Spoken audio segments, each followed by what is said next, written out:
Hello, it's Cried here. Thanks to Vaati, we have some footage on Armored Core 6, and since the expected release date is August 25th this year, I am going to assume that the main components of the footage will be quite similar if not identical to what we're getting. With that in mind, instead of worrying about the mechanics of a game that I have yet to play, I am going to be doing some analysis on Armored Core in a different style than Vaati. Yep, if you're not the first time here on my channel, you can probably guess what I'm most interested in. The garage of AC6. To be precise, I'm going to be focusing my analysis on 12 precious screenshots that I got from this leaked video, which probably will end up stretching to over 12 minutes long. Okay, let's stop wasting time and get started right away. Let's start by listening to Vaati's intro on the garage. Let's talk about build assembly in the garage, which is another huge design pillar of Armored Core. So here we thankfully get an overview of all of the part categories in Armored Core 6. Here are your 4 weapon slots, your 4 frame slots, and then your booster, your FCS lock-on part, your generator, and an expansion slot. This is fewer categories than most Armored Core fans will be used to. Inside parts, hanger weapons, radiators, those are all missing here. That said, the parts that we do see previewed here do have some great depth to them, so I think that might make up for having fewer categories. For example, your generator, which governs your energy, now has cooling built into it rather than radiators being a separate part. And then certain weapons, like this laser dagger, can perform a charge attack if held, which is a depth to the gameplay. We also see certain ranged weapons that have this charging property as well. Alright, Vaati is absolutely right here, and I agree. In fact, let me expand on the same example. In AC6, we only have the generator like the BP-20S. In previous AC games, there used to be a part called radiators, which reduced heat from taking hits or using boosters, which is directly built into the generator now. This is actually a better system than previous games, as it doesn't make the game more complicated, while providing the same amount of depth with better balancing. The cost of a radiator is basically the weight of the radiator and the energy requirement for using it, while the generator provides energy. Obviously, the better a cooling system is, the more energy it will consume, which takes up more energy from your generator. Therefore, combining these two parts actually allows for better balancing, without the player needing to worry about doing the energy math for the generator, if FromSoft can offer a wide enough selection of balanced choices. Now, out of the 4 major sections of Armored Core, there weren't any expansion slots. Out of the 3 other sections, most people probably want to start with the unit slots, which are your 4 possible weapons. However, we are going to start with the frame section for analysis purposes. There are 4 slots to the frame section: the head, core, arms, and legs. And unlike the weapons section, which you can choose to not equip a weapon, I'm fairly confident that all of these parts are required. However, the preview footage doesn't show any head or core parts, so we're starting with the arms. For the arms part, we are only shown the 46E. Now, Armored Core 6 actually gives us some pretty useful basic parts information by just reading the description. Lightweight arm parts developed by Schneider. Schneider is a specialist in aerodynamic research, and this model reflects their experience with a light and highly agile build.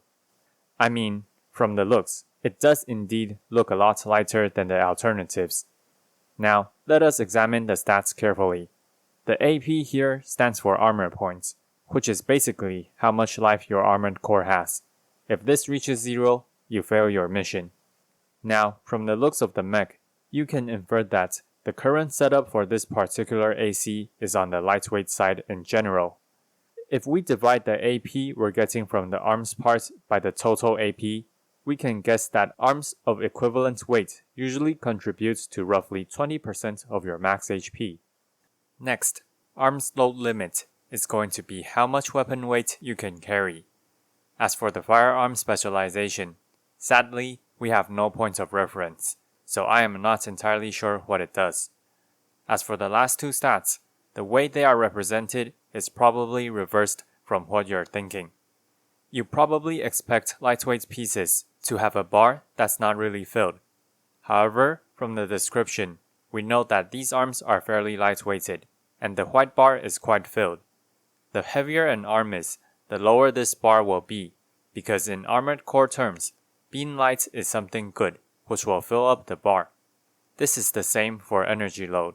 The less energy the part uses up, the more the bar is filled. If you still don't understand this, let's take a look at the legs. The 2C2000 crawler is a bipedal leg. The selling point of this leg is the light energy footprint and commendable ease of use. And as you see here, the energy load is filled up, meaning that it uses little energy. It is also lightweighted, so 16,300 weight for the leg part is actually quite light. For the other stats though, the lower the bar is, the worse the stat is.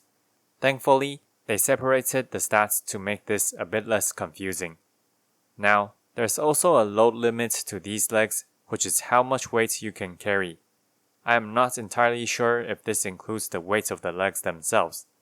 However, if it doesn't, then the true load limit would be the load limits of the legs minus the weight of the legs themselves, which would be 34,900 for the crawler. If we do the same math for the AP, we get that legs account for more of your health than arms. Next, the Kaswar 42Z is yet another lightweight leg piece. However, the description highlights the focus on agile movements. Let's quickly look at its stats. If we do a side-by-side comparison with the crawler, we see that the 42Z loses out on every single stat. Remember, for weight, you want to weigh less, and for energy load, you want to spend less energy. So, just why exactly did they make a completely inferior leg? Or is it? But the real endgame in Armored Core is learning to understand the complex stats and specs of each part, seen down here. Though, if you think these stats are overwhelming, I've got news for you. So, this is probably the simplified version. It reminds me a lot of Armored Core 4, where you were shown the most important stats on parts, but then you could toggle the display to reveal this. Yeah, so stats can get pretty intense, and while having a simplified view and glanceable icons is obviously the more modern approach, I really hope that they don't shy away from these overwhelming stat screens because they are such a hallmark of the series. Me too, Vaati, me too. I can already imagine the spreadsheets. The easiest explanation to the 42Z is that there are hidden stats, and this is only the basic stat screen. From the description, we can infer that these legs have much better maneuverability, jumping power, and aerial combat performance. This is the real trade-off versus the crawler, which we cannot really see until we get the advanced stat sheet or feel its difference in game. And once again, just in case the load limit doesn't include the weight of the legs themselves, this is the effective limit of the legs. The inner section includes the booster, FCS, and generator. There aren't any boosters in the preview, but these are the main propelling system of an armored core, which definitely revolves around the weight, cost, and power when it comes to balancing.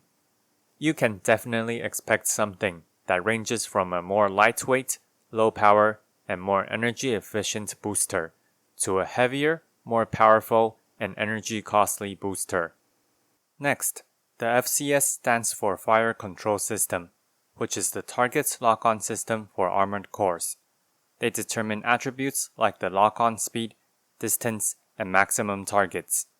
Since we don't have any FCS shown, I will use information from previous games to introduce the four major types of FCS. The standard FCS is the most basic of the basics. Think of this as the standard balanced FCS. The Sniper FCS is designed for snipers and cannons. The selling point of this FCS type is its long lock-on distance, but its lock-on speed with missiles is extremely slow. The Missile FCS is designed to be used with missiles. It has a high vertical lock-on box and a fairly long lock-on distance, although not quite as long as that of a sniper FCS. And the shortest lock-on for FCS goes to the rifle FCS, which is good for a closer range build that utilizes all sorts of guns.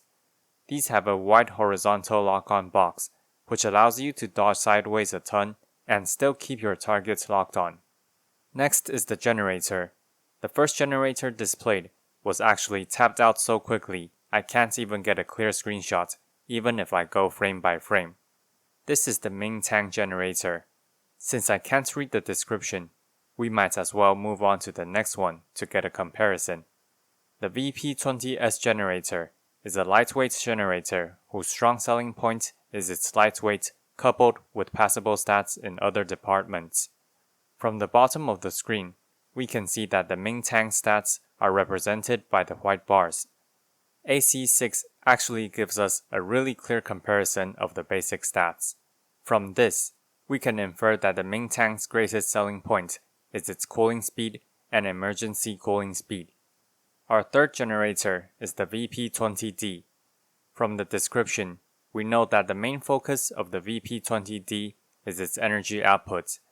In fact, it is the generator that supplies the most raw power, so we can expect the max energy output to be 4430, which is backed up by the maxed out white bar on the bottom. The VP20D also has a sizable energy capacity. From this, we know that the generator is made for a setup that requires a lot of energy. However, to achieve this, you give up on your cooling speed. In fact, your cooling abilities are even worse than the much more lightweight 20S model. These are just some extra numbers I did on the side. But if we assume that the legs don't account for their own weight, this is how much weight the generator takes up for the total weight capacity of the AC. As you can see, depending on the pairing, it can range greatly. Although, whether this is optimal or not will depend on the rest of the setup. Alright, with the body parts out of the way, we can finally take a look at the weapons. There's only one L-arm unit, and if it does work like previous AC games, left and right arm don't necessarily have access to the same weapons. Melee is traditionally only on the left arm. The VP67LD is a lightweight dagger. Honestly, no idea why 3 consecutive hits is treated as a filled bar here, but I'm guessing it's talking about the different hits of a melee combo. Don't really think you have to mind this much. The impact stat is low, and if I'm thinking correctly, this is the stat that contributes to staggering the enemy. The selling point of this dagger is definitely its lightweight and energy load, so I'm going to predict that this is more of a weapon you use to finish off a build if you have some spare weight and energy load and want a melee option. It's less of a weapon that's like, oh hey, that's a VP67LD, that's my main weapon. I'm gonna choose it first and make a build around it. Of course, you can still do it. It might be really nice with a new chargeable attack, but Armored Core games have balancing centered around power and cost, and this weapon has low weight and cost. Next, let's take a look at the R-back units. This is the category that we got to see the most screenshots of. The P20MLT-04 is a lightweight missile launcher that contributes greatly to ACS strain and is capable of multi-locking. Here are the stats. The part I want to focus on is the ACS strain description. This is likely a hidden variable and not how much stagger the missile deals, since the stagger should be denoted by the impact bar here. ACS strain is most likely the heat buildup of an armored core, which means that these missiles would be a great counter to armored cores that run the VP20D, as we established that the generator has bad cooling system in order to have a strong energy output. Something else about the missile is that it is capable of multi-locking, and it shoots 4 missiles at a time. The total rounds listed here probably does not reflect the real number of shots. We probably have to divide the total rounds by the number of missiles we shoot each time in order to see that the missile launcher actually supports 35 shots. Next is the P03MLT06, which is quite similar with the 04 version. The biggest difference is the number of shots you fire each time. And if we divide the total rounds by 6, it is indeed divisible, which might really suggest that your total number of shots is actually 38. This number is quite similar to the 04 version, which would explain the large discrepancy between 140 and 228 rounds. Compared to the 04 version, the 06 weighs 43.4% more and costs 56.5% more energy load. Therefore, the bigger demand when deciding whether or not you want to switch from the 04 to the 06 is going to be the energy cost. The third missile launcher, P-31 Dual O2, is a dual launcher that traps targets with a pincer trajectory, limiting evasive maneuvers. This is why the tooltip can be misleading. If we divide the total rounds by 2 per shot, we actually get to fire this missile launcher 62 times. Even though the bar on the bottom suggests that this launcher has less total rounds than the 04, you actually have many more shots. If we put the 2 missile launchers side by side, we actually see that the P-31 Dual doesn't lack in damage nor impact damage. Despite the tooltip saying that it has fewer rounds, you actually fire more times, which also means that the O2 has roughly twice the total maximum possible damage dealt versus the 04. And it weighs less too, while only losing slightly on the energy cost. Furthermore, from the description, I believe that the pincer trajectory is supposed to be a positive attribute. So just why does the P-31 Dual win out on so many categories? And that's where the hidden attribute comes into play once again. I believe the ACS strain built up by the 04 is far superior versus the 02. This is where Armored Core really shows off the possibility of more in-depth customization once we get to see the entire stat screen. The P-04 ACT-01 is our first single missile launcher. It hounds targets using a lengthy airborne time to enable heavy pressure tactics. This sounds like a fun combo setup missile. Once again, due to the number of missiles fired per time, I think the missile comparison should not be taken at face value. You see here that the 04 has a total of 35 shots, but is rated as more total rounds than the 01 because they don't factor that you fire 4 rounds each time. I really doubt that you can fire 4 shots 140 times when the missile launcher can only fire 45 shots. It would also make no sense that the 06 has 228 rounds if we don't need to divide it by 6. Finally, we have the 703 PM that utilizes the proximity fuse technology to create a damage area. This lets me think that the 703 PM is suited for area control. It has quite the outstanding number of rounds for a missile launcher that fires 1 round per time, as this seems like a weapon you want to spam to detonate near the enemy AC and have them run into the area themselves. Basically, the 703 PM is a launcher that seems good at countering agile ACs that moves around plots. Well, this sums up the 12 parts we got to see from the preview. Once again, thanks for the footage, Vaati. Like and subscribe so you don't miss my breakdowns once AC6 releases. If you want to support my work, please consider buying my fantasy novel or donating to my Patreon down below. With a book purchase, you can also request a topic from me. Krite, signing out.